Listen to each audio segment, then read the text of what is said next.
Rock it. Lamp. Gang. Yeah. We'll hit that rubber duck on this bitch. Yeah. I'ma stay hot, fuck up the summer. I'm the one, ain't no other number. Give me some head and slap to my brother. Hold 2 foes on that black mamba. I'ma stay lit, put that on Big Mama. If you tryna trump, bitch, I got that thumper. Nigga might dump, your nigga might slump. Your nigga no boots, then I put you under. Nigga don't talk that gang shit. Might as well stay in your lane, slim. And I don't want you pussy niggas around me. So please get the fuck from around here.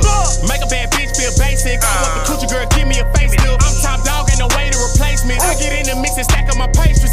Bitch, boy, you cannot fame me. It's a fine line between loving and hating. I just try to keep the shit player. It's always one stupid nigga think that I'm playing. Nigga, I rise to occasion. Lil' bitch blazing, exotic, I'm blazing. Ooh, green better true loser, stay confused. Niggas my way, make a bitch stay hot. Fuck up the summer. I'm the one, ain't no other number. Give me some head and slap to my brother. Hold 2 foes on that black mamba. I'ma stay lit, put that on Big Mama. If you tryna trump, bitch, I got that thumper. Nigga might dump, your nigga might slump. Your nigga no boots, then I put you under. Come and give me that brain like a ton of pain. Try to give me that pussy, I got pain. Follow nigga, I'm walking no hella pain. Flip the money and I get more cash. Y'all, what's up? It's another episode of the Black Podcast Show. What it do? This is a very special episode, as y'all know. First of all, this is the 6th episode. I know y'all just feeling lucky as hell. I know y'all just in y'all minds like, damn, I can't believe she's still doing this shit. I know. I'm bringing y'all another special episode. I got my boy, Dallas rapper, The Peace, on the show. On the show, my boy doing big things. This is Mr. Niggas is Hoes. So if you know anything about this man, that's pretty much his philosophy on life. Niggas is hoes. So I'm gonna just get right into the shit. Peace. When you say niggas is hoes, what do you mean by that? Man, first off. Hold on, that's a good. It is some gas, I can verify. Excuse me. But yo, man, when I say niggas is hoes, people instantly take it as though like I'm saying like, you a hoe. You a hoe, you a bitch. Like, nah, when I say niggas is hoes, I mean like, first off, we all know, you know what I'm saying, in life, men and women, bro, we do things for the opposite sex, bro. Yeah. Like, most of the time, bro, nigga do things for the opposite sex. But nowadays, bro, you know what I'm saying? And I'm not homophobic at all when I say this word too. Like, yeah. I mean this completely like the old school way. Like, niggas, they fags nowadays, bro. So it's like niggas be acting like You real mean they like be emotional? bitches, bro. Like real talk. Like, come on now, you know that. You know what I'm saying?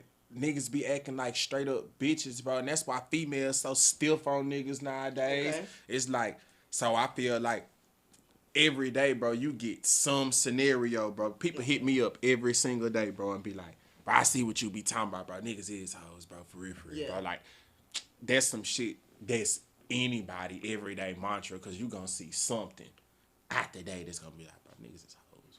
Just one of them head shaker moments. No, I totally agree. Honestly, when I first saw you post it on Facebook, I was like, damn, niggas is hoes. Nah. So it kind of caught my attention. But then I seen you kept posting it like on a daily basis. And then I seen, you know, people was kind of catching on to it. They was reposting it. Then I seen you was coming out with a whole mixtape. Or is it an album or a mixtape? Album. So he coming out with a whole album about his philosophy that niggas is hoes. So, I mean, shit, I'm anxious to hear it. Since I done known you for maybe about 6 months, maybe a year now.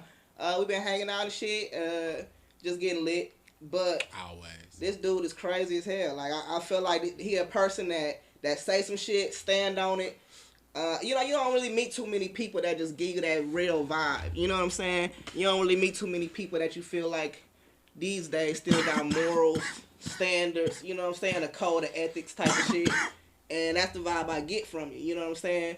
So I did want to have you on the show to promote your music. Sure. How long you been rapping? Man, I've been rapping since I was like 5, 6. I come from the throwback days, DSR, goddamn SUC shit, beating on the wall. I done came down. Yeah. On some shit, you know what I'm saying? So, coming from that, I've always been a freestyler, and that's what's funny. Like, I know the punch-in game done become real popular and shit, but I've always been a freestyler. I can write my ass off, surely, but... So do you write your music for your mixtapes and stuff? I'm both. Like, you know what I'm saying? I feel like if you a rapper or artist, like, you gotta be able to write and freestyle, like, cause it's gonna be times where it's like, bro, you do gotta sit your ass down and put some type of thought into the shit. And then Yeah.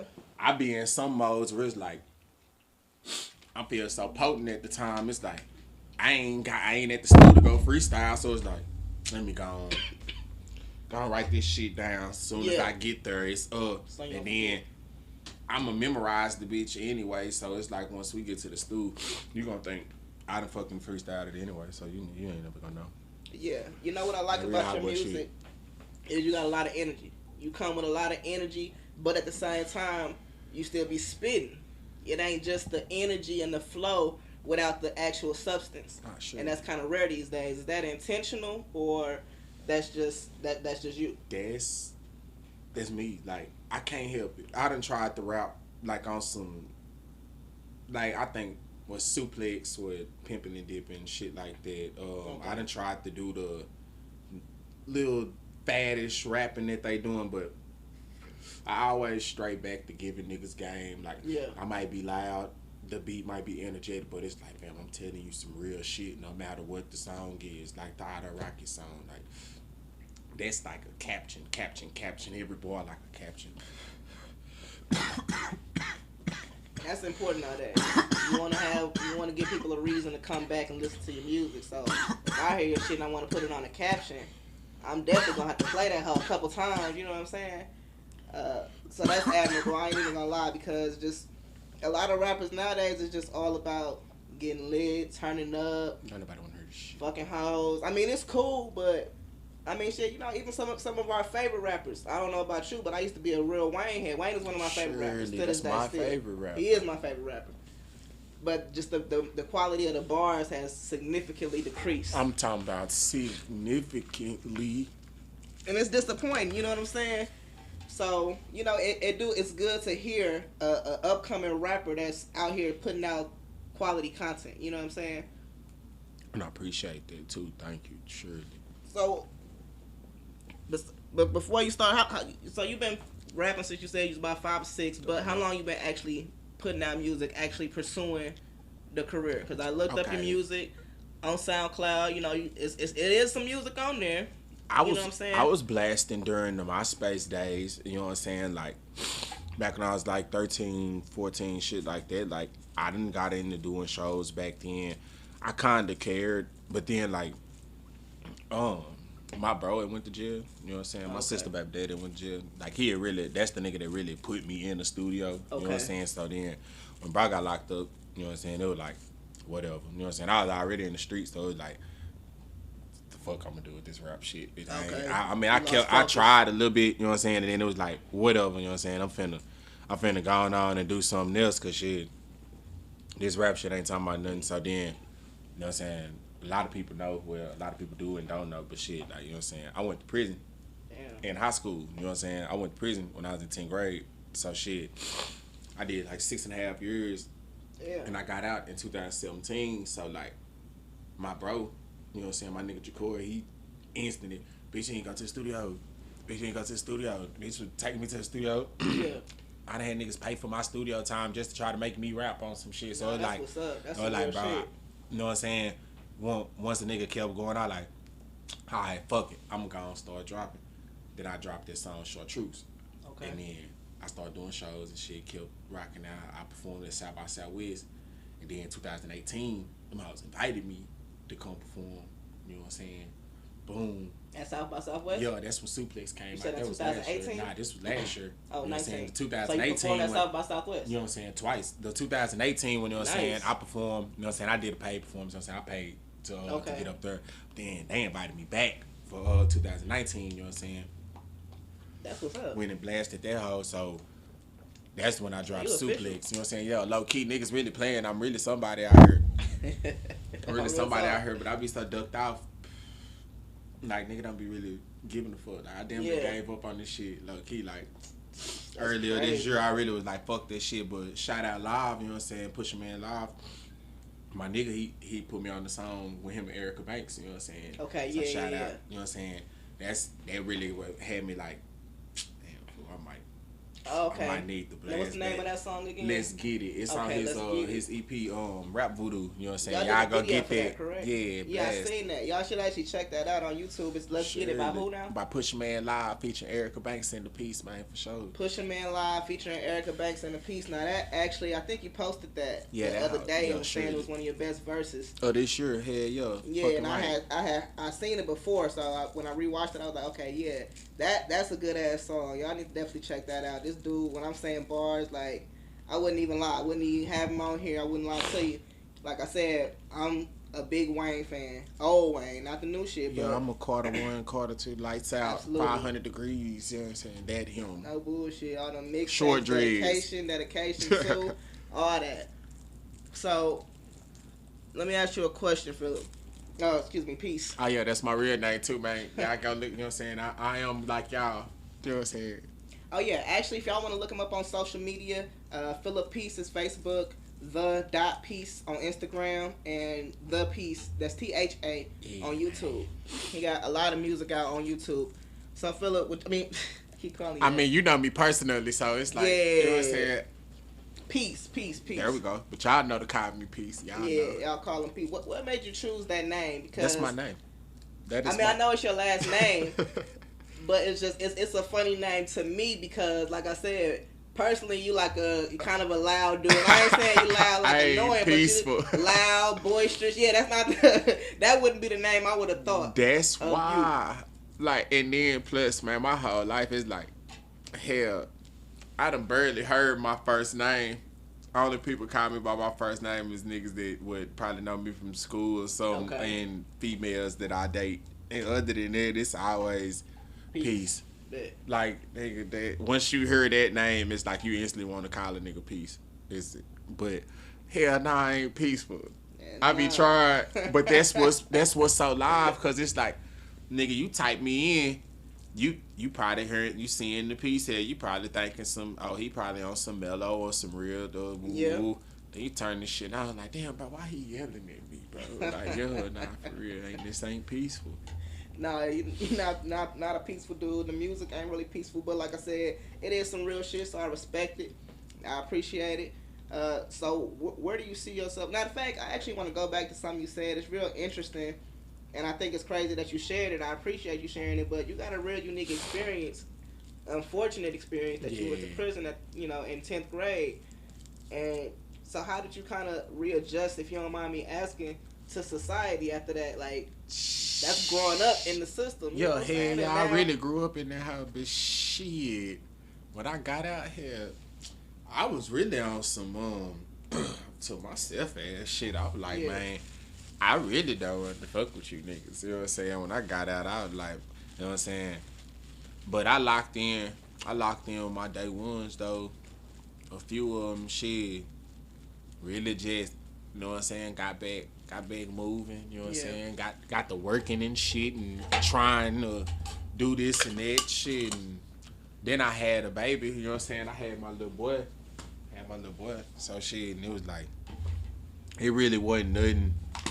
I ain't gonna sit up here and act like it wasn't hard, because it was like, damn, I really had to get used to the fact that, like, damn, I'm grown out here in these streets. Like, yeah, I've been grown on some shit. I've been handling my business. I've been doing my thing. But it's like, damn, like, I'm a grown-ass man out here. Like, damn, like, I really have to carry this shit like a grown-ass man. When like, you went in, you wasn't grown. Yeah, like, nigga, I was doing shit on these niggas' level, but I wasn't grown. You know what I'm saying? Like, now it's like, damn, responsibility, bitch. Like, oh, shit, let's go. There you when know you what I'm wake up saying? in the morning. Man, fuck. You know what I'm saying? Nigga, you can't just wake up and hit the block. Yeah. And nigga, you gotta get the fuck up and go do something and really but a lot of people don't come to that realization. So I guess that you have, like, it sounds like you got a lot of motivation. It sounds like you got good people in your life, because you saying they pay for your studios sometime and shit like that. You think that's the biggest thing that kind of helps you readjust? Right, because it's like, shit, I was real by myself when I first got out too, but it's like, shit, it's some niggas wasn't letting me, you know what I'm saying? That hardcore, he wasn't letting me slide, nigga. Yo, bitch, come on, bitch. I'm finna come scoop you, and then, you know what I'm saying? It became every day. It's like we was back young here all over again, but the shit we grown, so it's like it's money involved. It's way more money involved. We was playing with little thousands back then. I was like, nigga, man, it's money involved, nigga. Shit. Picking you up doing some real shit. Hell yeah, we really going to go grab some shit and really do something and touch shit out here. So it's like, damn. Shit, it wasn't hard to catch in, and then shit. I think what really made it easier and kind of hard, I didn't make myself as available to people as I used to be. Like, I used to be on call, nigga. My face was here. It's like, since I've been out, it's like, man, I pick and choose where I go. You know what I'm saying? Yeah. And I pick and choose what I do because I know what I came from. You know what I'm saying? And what's in it. And what I'm really on. Like, I'm not worried about no nigga doing the, I know how far I'm gonna go about some shit. So it's like, let me not even, it ain't even about no bullshit. Like, let me just be over here. Type shit. But now it's like, damn, I gotta start stepping back out. And I gotta start being back this way. I can't just be in traffic and go back to the crib. Like, nah, nigga, now it's like, damn, I gotta be out all day. Damn, I gotta be seen over here. Yeah. Damn, I'm a whole rapper out here. Like, shit, I gotta act like it. Like, damn, I probably ain't gotta go VV stupid and do all the jury shit. You know what I'm saying? I was on that shit for a minute, but it's like, damn, I am a fucking rapper here. You talking about I gotta act like a damn artist. Yeah. Because I gotta represent this city. And they gotta know too. So when they see a nigga, they gotta know, like, man, they go peace ass. Like, yo, man, what's up? Hey, you talking about, don't do nothing stupid to me, though. I don't want to do nothing to you. You know what I'm saying? I don't want to do nothing to you. Oh, he was like, you like the baby out here. You ready? Man, nah, man. The baby be cartooning, man. I'm for real. Yeah, it's like, nah, because he here. That nigga here. I fuck with the baby personality-wise. His music snap at times. Yeah.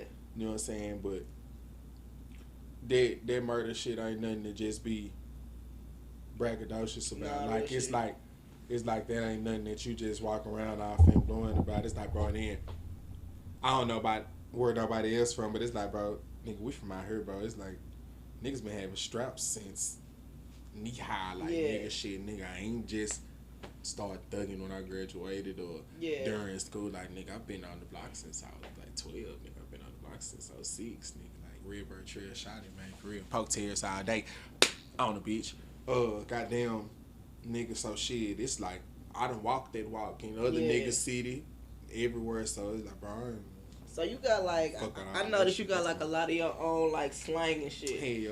You said he was cartooning. I have no idea what that means. I hate playing, like, bro, just be, it's unrealistic. It's like, bro, okay, let's be real, bro. I know a nigga run around talking about he'll kill all day in my face, fam. I'm gonna try your bitch ass. I don't like that shit, nigga. I feel like you trying to scare somebody, that's nigga. That's what all the rappers talking about. Fuck, but yo, y'all talking too damn much, nigga. I don't hear that shit. Like, you can rap it on the song, but nigga, don't be out.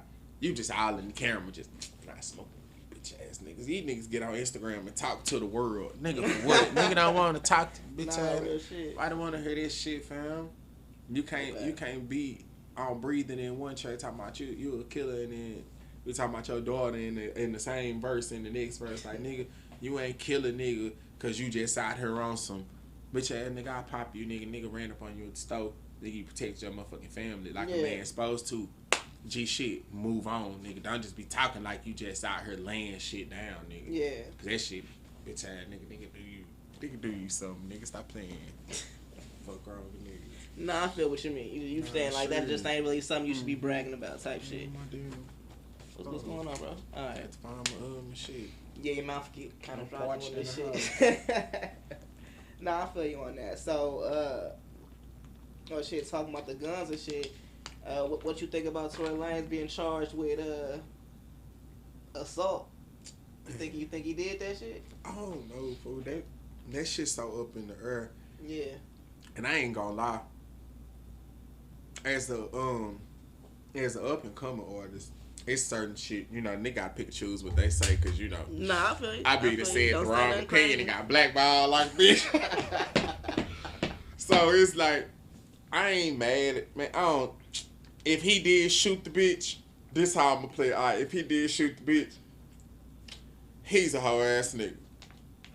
Okay. If he didn't shoot the bitch, this shit is out of hand. Well, really, matter of fact, fuck if he did not shoot the bitch. Let's just say, okay, he's a whole ass nigga, but I don't give a fuck about what she rap about, none of that. It was a lot of niggas that was out there yapping, you know what I'm saying, saying what they was saying, like, like they riding for her, like, fuck that she rap in a little, thuggish manner and shit like that. And it was some real gangster rappers, like, out there, like, man, nigga, she from the A, like Maxo Cream and them, nigga, man, she from the H, nigga, woo, like, why the laws involved in this shit? I prefer for you to at least got homie pop. Damn. Or something. You feel like they should have handled it in the shit. street. Like, it don't matter about whether you a street nigga or not. It's like, man, we black, fam. You don't put no black man in jail. That's the worst place for us to be. Shit, nigga, if homie shot you, I'd rather her extorted the nigga. Break them bitch ass pockets. You want to run your mouth, nigga, pay me. I feel like she tried to not say shit, but then she said his people started saying that, you know what I'm saying, like trying to play her against the shit. I hate this shit. I don't know. Yeah, I really wish the shit wouldn't occur. Honestly, that would have been the best move if the shit just would have never happened, bro. Cause it's like you can't really choose a side, and you can't really say, cause it's some motherfucking diehard Tory fan. Can I smoke this? Go ahead. It's like, man, it's some diehard Tory fans, bro, and it's some motherfuckers that's like, they see the principle behind it, cause they like, that ain't no street shit, that's domestic violence. Like, yeah, cool, I understand, but it's like, shit, nigga, Papa used to beat the shit out of grandma. He talking about, man, we ain't never heard we know, but we ain't never heard no laws getting involved. That's all I'm worried about. It's like, why is the laws involved? Like, man, you could got homie block knocked off. I mean, you can't, that's not really, I'm not really understanding that comparison. I ain't even gonna lie, that's crazy. That's why I'm gonna just say, because that's fucked up to say. I understand what you're saying, but it's fucked up to say because, yeah, grandma was dealing with some fucked up shit though. Like, man, she was dealing with a whole lot of shit. They in a whole different bracket and echelon. They shouldn't even be fucking around. Bro, shouldn't even had the strap in the car. I don't know, bro. I can't even say that neither. That's the part I'm just like confused. Like, they in California. A lot to lose though. Man, that nigga facing like 20 odd years. That shit. Like, this nigga just got all his masters and shit, like, on his own shit, independent. Like, nigga, you crazy. I don't know, bro. I don't really know how to feel about that shit. It's really like, that shit wild. Man, I should really face my camera. Damn. Well, actually, how long you been live? We might be finna wrap this up. Okay, we're gonna go ahead and wrap up the interview. I definitely appreciate you coming through. Peace. Oh, matter of fact, and actually, so surprise, the album was actually supposed to drop on October 17th, but he went ahead and released the album on YouTube. I really just recommend. Oh, it's everywhere. It's everywhere. YouTube, iTunes, all that. Apple Music. I recommend everybody go download the album. Niggas is Hoes. The Piece. Type that in on your search engine right now. THAPEACE. Niggas is Hoes. Like, just peep the philosophy, peep the game. Like, it's a lot of gems being dropped on the album. I ain't even heard it yet. I ain't even gonna lie. I ain't even know it was dropped today. But I heard his other album is called Non For Real, Not For Free. Yeah. It's crazy because I was telling him earlier, like, yeah, I like these are two songs I really like. Then I got to like, shit, I liked this one too. Nah, this one slid. You know what I'm saying? Like, shit, the whole album just ride, and that's really rare to find in a new artist nowadays. Like, I ain't even lying. You know what I'm saying? Keeping in the buck. So check out his music. Like, it's good music. The Piece, like I said, not no bullshit. Mumble rap, none of that. Good shit. So we gonna go ahead and let one of his videos play while I see him to the door, and y'all just hold on because I got a true crime segment coming up about Lorena Bobbitt, lady that cut her husband dick off. So yeah, she was a fool with it. Y'all just sit tight.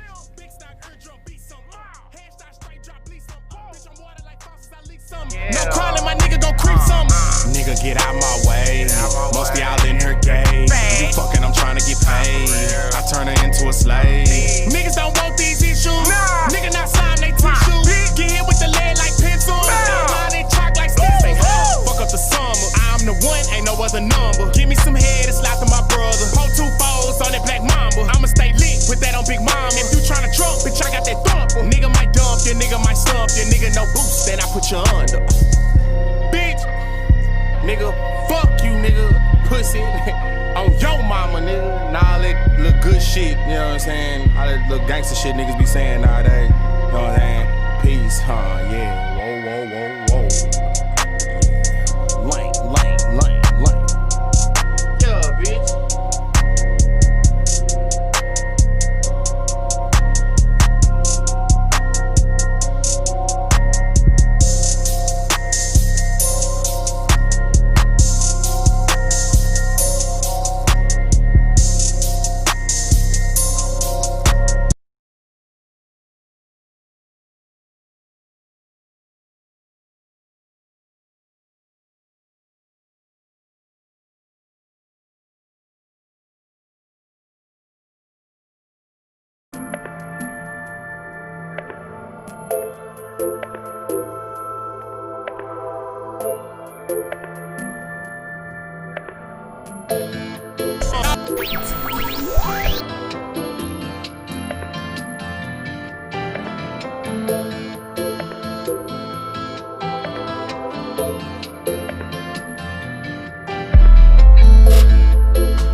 We back live. This is the true crime segment. Appreciate y'all hanging out with me while I interview my special guest, The Peace. I really do hope y'all go check out his music. Dope artist.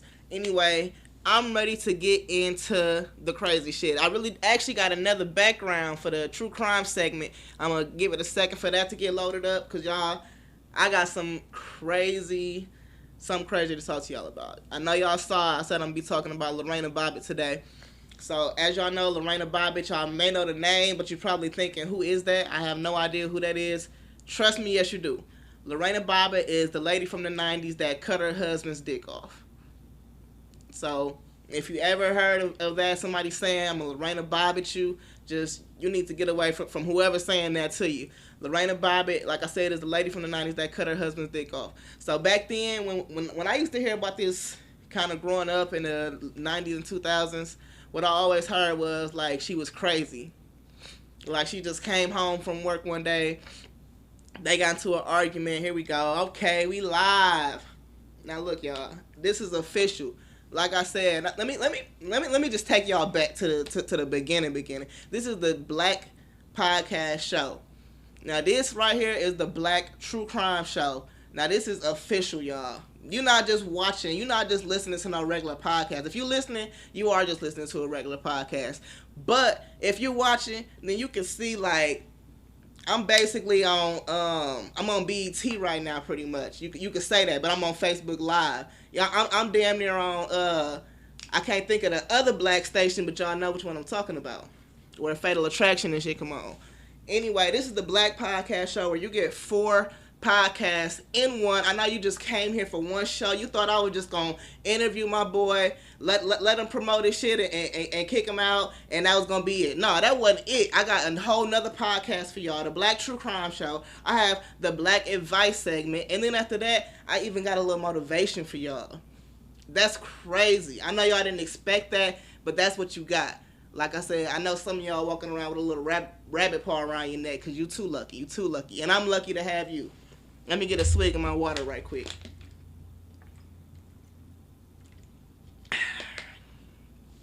Look at this. I look like I'm on revolt right now, right, y'all? Anyway, Lorena Bobbitt. So, a lot of people thought Lorena was just crazy, but that's not the case. Actually, Lorena came to the United States. She was actually a legal immigrant.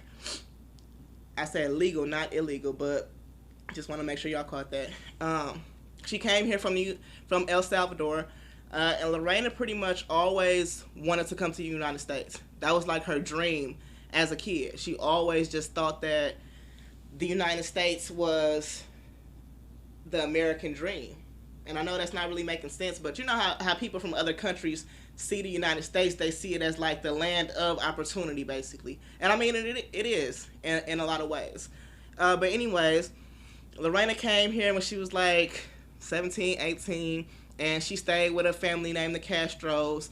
And basically her family trusted the Castros and knew them to be good people. And when Lorena first came, so the Castros basically have a lot of daughters. They have a lot of nieces, a lot of female cousins. So she was never alone, and she had a lot of young ladies around her same age. And, she fit right in. She had household chores. They were like family to her. Now, one of the rules there was like when one of the girls went on a date, they had to have a chaperone. So another girl had to go with them. And that's kind of old school, but this was late 80s. So, it makes sense. And I think it's kind of cool. It's kind of a cool rule. Anyways, so Lorena met John when she was like 18, I want to say. 17, 18. And, at first, they thought he was kind of, yep, we got a picture of a young John and Lorena. And I mean, they look like your typical late 80s, early 90s couple. She looked like your typical, he looked like your typical. Like, you would never expect nothing crazy to come from those two.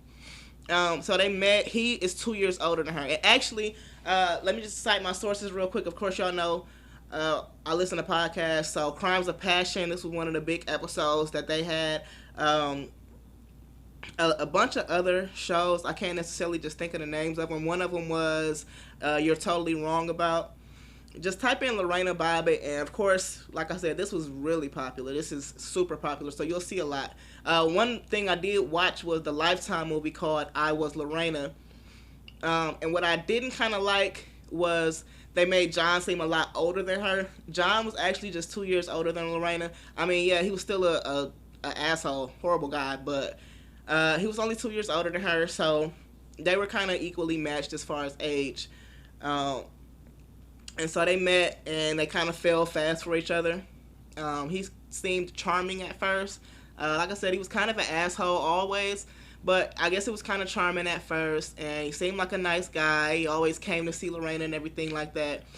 But what her sisters, well, not her sisters, but what the girls didn't like about him, the Castro girls, was that he always would forget his wallet when they hung out. So Lorena would have to pay.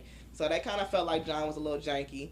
And the mother didn't feel that he was responsible. She really didn't feel like he was a good fit. But, of course, Lorena was smitten at this point. She felt like John was her American dream guy. Now, John was also in the military. So, like I said, Lorena came to America for the American dream. And that's what he seemed like to her.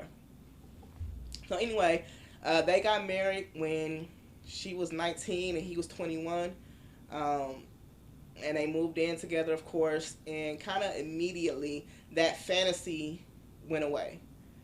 So Lorena had a job, and she had been doing this for years at this point, a couple years, and she was a manicurist. She was very close with the owner and the boss, and she was, good at what she did. So she was actually also at first a nanny for the boss, and that's how she got into doing manicures. She was a nanny for her. She started doing the manicures, and then at some point she decided she wanted to go back to school as well. So at some point, John kind of expressed insecurity about her doing all these great things, and I feel like that's kind of when he decided to marry her, is once he seen she was on track to be something. So anyways, they get married. John gets like dishonorably discharged or something like that. He's not, or he just leaves the military. It's something to where he stops being in the military, and so she ends up having to support them. Now, like I said, she's a great manicurist, but she's not really just able to meet all their needs. Unfortunately, Lorena ends up embezzling like $7,500 or $7,200, I think, from the nail salon where she worked at. But she felt so bad that she actually went back and told the owner, her boss. But since they were so close, she didn't fire Lorena. She actually just docked her pay, her check a little bit until it was paid back. So yeah, John actually lost his job. He immediately became abusive. He actually was raping her as well. And the crazy thing is, a lot of times when people hear that he was raping her, a lot of people feel like, well, how can a husband rape his wife?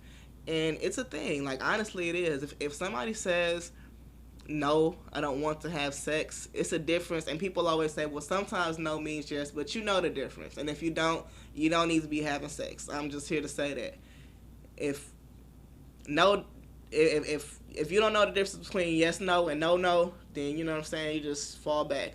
But, yeah, he would be having sex with her when she didn't want to have sex, like forcing her literally to have sex aggressively. And he was just an angry guy. So it was points when they would get into it in front of her mom. Her mom didn't speak English, so she would never understand why John was so angry. But another thing was her mom was actually kind of encouraging her to stay with him. Now, mind you, like I said, her mom lived still in El Salvador. So when she came to the United States and kind of saw the situation, I thought she would have been like, you need to get the fuck away from him. This guy is crazy. Like, even if she don't know what he's saying, you see that he's being aggressive with your daughter. You see that at one point, and this was the movie. I don't know if this was kind of just something that was added in, or if this was an actual scenario. I believe it was an actual scenario because it was a movie reenactment / documentary. And basically she was there with her mom, and he comes in, and at first he's being all charming, dancing with her, and her and her mom, or whatever the case is. And then next thing you know, because she changed the channel, this is a picture of John and Lorena together. Because she changed the channel on the TV, he kind of flips out, rips all the cables out the wall, and they get into a big argument. He runs out the house with the keys. She's running behind him trying to talk to him. He actually rolls her arm up in the car door and pulls off. And she, like, just barely kind of snatches her arm out. And he was, like, dragging her. So this guy's, like, doing that in front of her mom. So just imagine what he's doing behind closed doors. Anyway, he kept having, like, friends, cousins come stay with them, like other guys. And she's kind of, like, telling him she's not comfortable with that because they lived in a really small one-bedroom. So it was just, like, constant, just no regard for her at all. Just treated her like a complete dog. She did leave him at one point, but they did end up getting back together. And when they got back together, despite what he had said that he was going to change, the abuse resumed immediately. And so one night he went out with a couple of his buddies. They get drunk. They come back in about 3 o'clock in the morning. He immediately comes in. His buddy go to pass out on the couch. He goes upstairs and rapes Lorena. She's telling him she doesn't want to have sex. She's telling him no. And he has sex with her anyways. Like, the whole time while she's still saying no. He rapes her. It's not have sex. He rapes her. So, she bounces. I mean, he go to sleep. He passed out as soon as he get done. She goes downstairs, and what she said is that she went downstairs to get some water and, like, to just get away from him and clear her mind. But when she got downstairs, basically she saw a knife, and from there, her mind just went into, I guess, self-defense mode. She saw the knife, went upstairs, cut his penis off. She says that she can't remember any of this. So, she did actually get off on temporary insanity, and she said she didn't remember any of that stuff. So, she actually was, she doesn't remember anything, she said, until she was driving, and basically looked down at her hand and saw that she had a bloody penis in her hands. Let's actually see another picture of John and Lorena right quick. I got a picture. Yeah. Oh my goodness. Yeah. This was. I was gonna show this one last. I got a couple pictures of him, but just stay on this one for just a second. Like, this nigga looks creepy. Like, Lorena what she did, I'm not gonna say that it was right, but you could just tell, like, by looking at her picture, that she is just kind of a young girl going through a lot of shit and not sure how to react. John, hold on, go back to the other picture. He looked creepy on that one too, but look at his icy blue eyes, like he just. And then, like, who wears those kind of sunglasses? He just looks like a little devil or something. It just I wish I would have edited 2 horns on his head or some shit. Yeah, take that off. I'm just getting creeped out looking at him.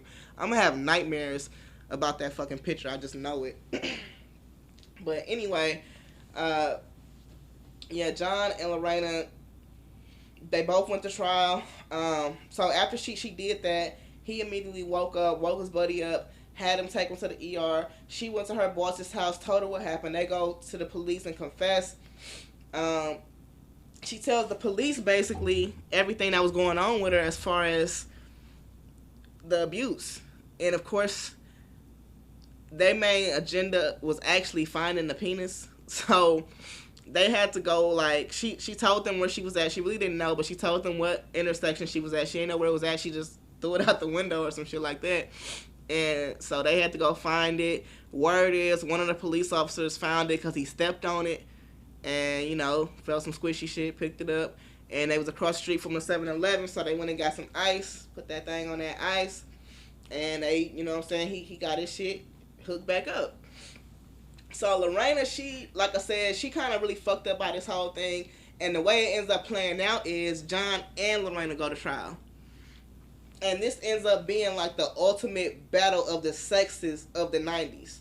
So, matter of fact, the reason I'm even doing this case is because y'all may not even know this. It's actually Domestic Violence Awareness Month. So just keep that in mind.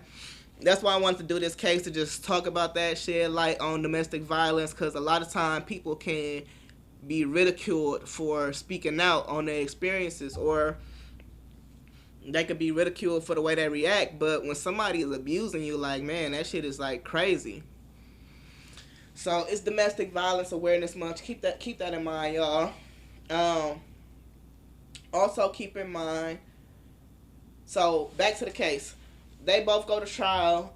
John gets charged with marital sexual misconduct or marital sexual abuse. Whatever it is, it's a lesser charge than rape. Because apparently rape is really hard to charge. They were in Virginia, and in Virginia, marital rape has to be proved by, they have to have been separated at the time of the rape, and then they have to have, the person alleging the rape has to have also suffered like intense physical trauma, like bruises and shit like that, which I think that's kind of messed up that those stipulations are in place, because if somebody's raping me, like, it's no telling when they're gonna do it. But I also kind of understand why kind of certain things have to be in place, because it's hard to prove. And when people are going through separation or divorce, things get nasty. People do things and say things that might not be true. So I don't know. I don't want to get too deep into that because I don't want to say the wrong thing. But so what ends up happening is they both end up actually getting off. John did. I think he did get charged, but he didn't have to serve no time. Or he might have got off. But I know he didn't go to prison. And Lorena also, she actually got off too for, no, John got off, and it was crazy because, like I said, this was actually the ultimate battle of the sexes of the 90s. And some of the female jurors basically didn't want to be looked at as feminist. So despite the fact that there was evidence that he did sexually abuse her, because they actually had 4 dozen character witnesses come and testify on Lorena's behalf and testify basically against John, saying that they saw him beating her, abusing her, talking to her crazy. When I say 4 dozen, y'all gotta understand that's 48 fucking people. If there are 48 people that are available and willing to come to a trial and say you ain't shit, then you ain't shit. I think that's more than clear. So hopefully I haven't done 48 people wrong. Damn, maybe 4 to 8, but damn, like 48, that's fucked up. Anywho, yeah, they both got off, but unfortunately Lorena has always had this kind of overshadow her. Like I said, when I always heard about this, I thought she was just crazy. Like, I'm thinking this hoe came home, They argued. She done got pissed off. She got all these crazy thoughts in her head, and she just go cut his shit off. Like, I don't know why I thought that. I just thought she was crazy. That was the narrative. But he was probably crazy, and no, he was crazy because he was abusing her. So, you know, just if you know somebody in your life that's getting abused, make sure that you are there for them.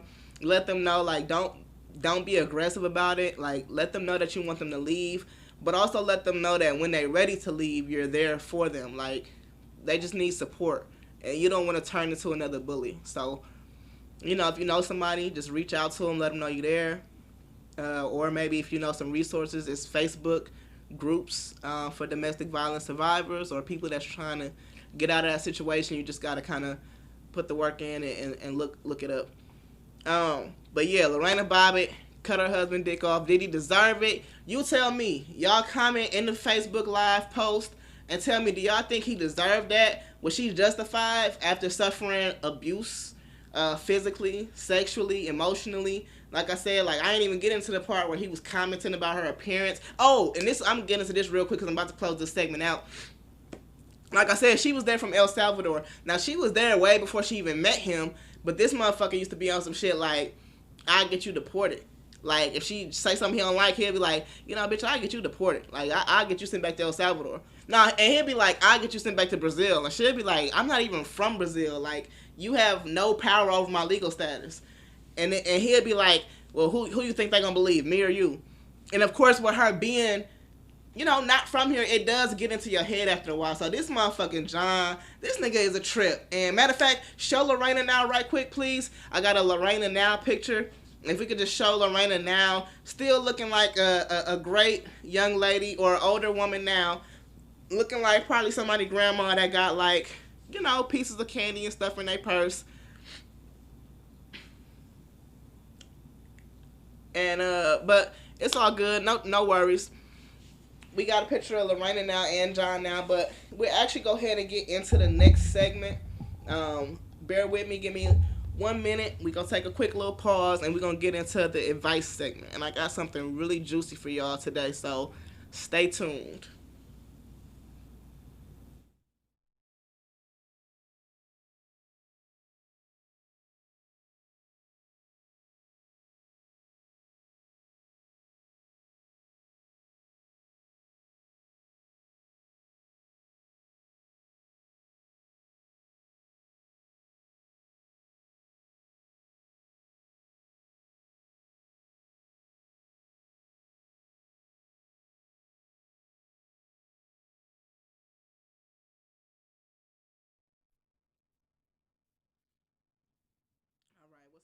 What's up, y'all? I'm back at it again.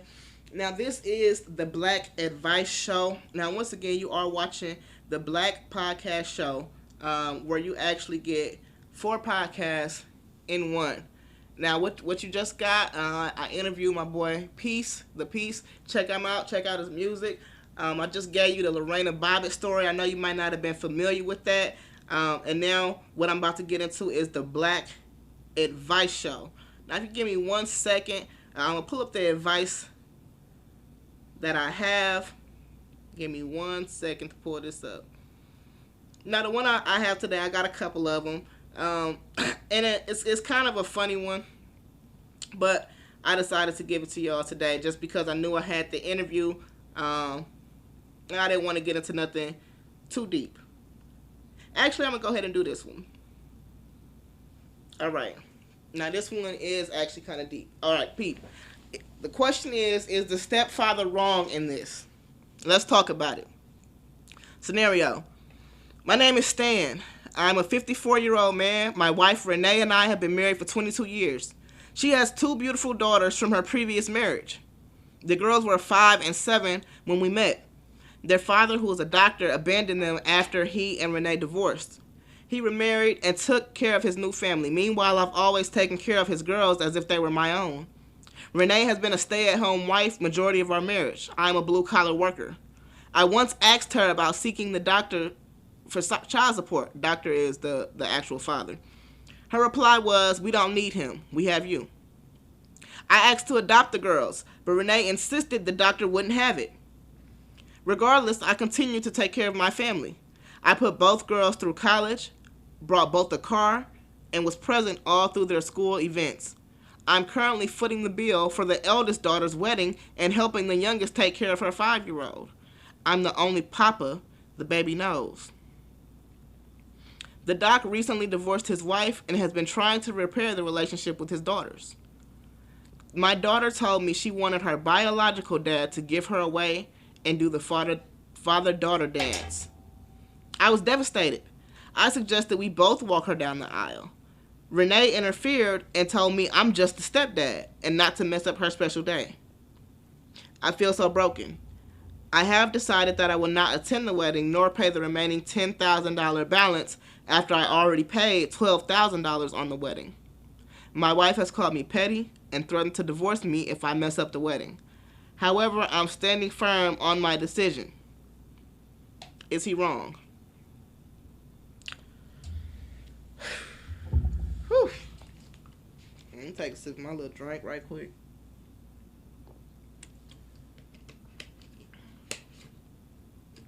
I'm gonna just say, no.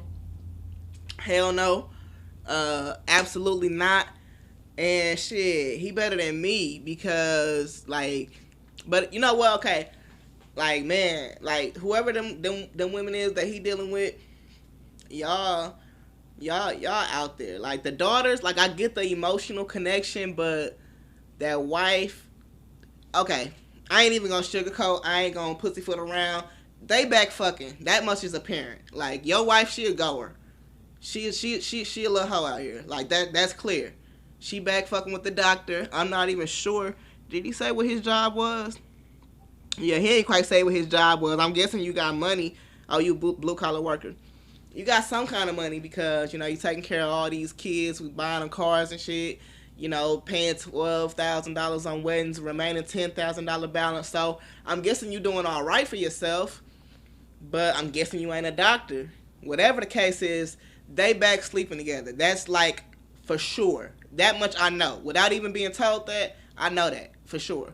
So my advice, if you can take your wife out here, you know, hoeing herself out for, I'm not even sure for what. Like, it's kind of weird. Like, it's kind of weird that she would abandon you, not even abandon you, but like abandon you emotionally and shit for this guy that hasn't been there for her or her kids for the last 20 years. But if she that kind of person, then you need to just get away from her, and you're not wrong at all. Yeah, you need to get away from her. Matter of fact, this was the red flags. I'm going to just say this. You kind of, I don't know, you might be a little slow because it was red flags. So at the point when you told her to put him on child support and she said we don't need him, that was kind of a red flag. Like, okay, you don't need the father of your kids to take care of his kids? Like, how? But I can kind of get why she might not want to deal with him. So that's fair. But then when you want to adopt them and she's saying he want to allow it, he want to allow what? Like, he don't got no allowances over here. Like, how is she going to say that he want to allow it and he's not taking care of his kids? How would he be able to allow anything if he not there? So that's a major red flag to me, to say that basically she got his feelings. His feelings are more important than your wants and your needs and your desire for security. So you're not wrong for what you're doing now, but shit, you really should have had seen them red flags. Honestly, yeah, your wife is cheating on you. That much is clear. Like, she probably ain't no telling. Like, you seem like you might be a little dense, bro. So you say his name was Stan. Yeah, Stan. I don't even like that name, Stan. But I'm going to get off this, Stan. Yeah, your wife cheating on you. She a hoe. She out here. Your daughters, you might just want to go find you a whole new family and just start from scratch. You know what I'm saying? Find you another chick that got 2 daughters. So what I'm going to get into real quick, I got 5 minutes left with y'all. I have enjoyed y'all coming out so much. And I do have some motivation for y'all. Surprise, surprise, surprise. I know y'all probably didn't think I was going to have some motivation for y'all. Oh, my gosh. And it's up there. Like I said, y'all, this shit looks like I'm supposed to be on Revolt TV. So if anybody got Diddy information, let me know. This looks like I'm supposed to be on BET Plus. You know, the exclusive joint. So if anybody got Tyler Perry information, let me know. Or this look like I'm supposed to be on OWN. So if you got Oprah's information, just let me know if you got any of those. You know, big wigs only. You know what I'm saying? Like, people with money. Like, they gotta come with at least an M for the stuff I got in my look. I'm just saying. Like, I ain't seen nobody else podcast looking like this. If they have, don't tag them, because I'm doing this. You know, this is me right now. I'm doing it big. Anyway, the motivation for today is other people's opinions and thoughts of you don't define you. You know, your circumstances don't even necessarily define you. Only you define who you are and what you are. And of course, your actions will define you. But once you determine who you are, what you want to be, what you want to do, your actions should follow that. But other people's opinions of you, other people's thoughts of you being, oh, somebody might think you're not good enough to do something. They might not think you're educated enough.